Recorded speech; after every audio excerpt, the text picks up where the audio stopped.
Bonjour, on va commencer ici une petite révision concernant les fonctions exponentielles. Spécialement, on va attaquer quelques limites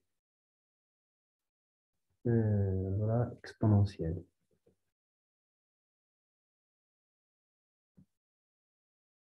Bon.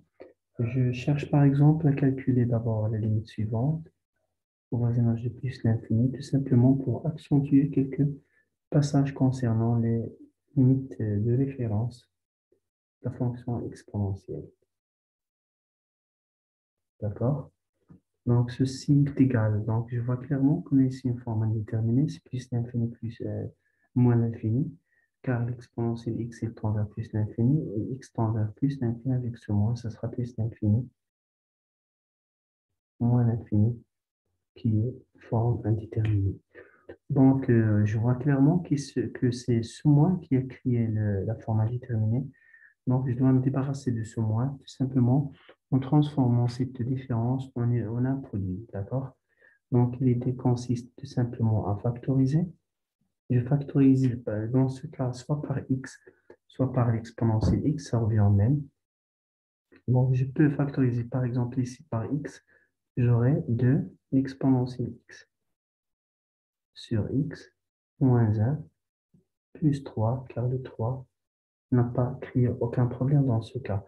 Alors, on sait que l'exponentielle x sur x tend vers plus l'infini, fois 2, ça sera plus l'infini, moins 1, ça reste toujours plus l'infini, et le x, ça tend vers plus l'infini.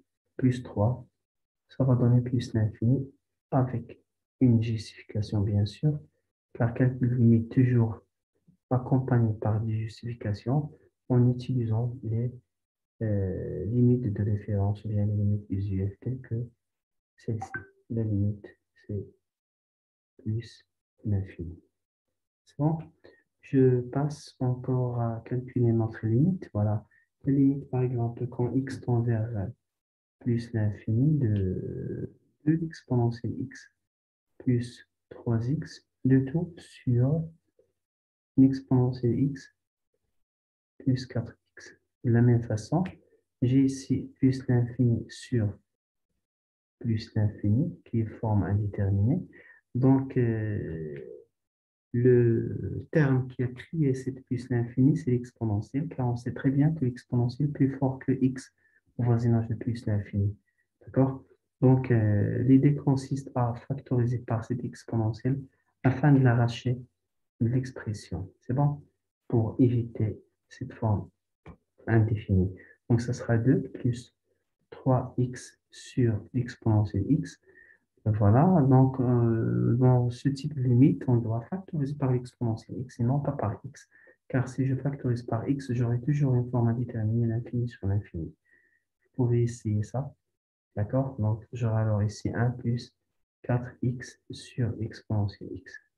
Voilà, donc je peux simplifier par l'exponentielle. Voilà, donc on arrive à arracher ce qui a créé la forme indéterminée. Donc, ce sera 2 plus 3x sur l'exponentielle x, le tout sur 1 plus 4x sur l'exponentielle x. Et ça, c'est 2 car. Voilà, en effet, on va expliquer ça. Alors, on sait que la limite en plus l'infini de l'exponentielle x sur x, c'est plus l'infini. Donc, je peux déduire que la limite en plus l'infini de son inverse, x sur exponentielle x, c'est 0. Donc, ça tend vers 0, ça tend vers 0, j'aurai 2 sur 1, ça vaut 2. D'accord. Merci de votre attention. À la prochaine vidéo, Inch'Allah.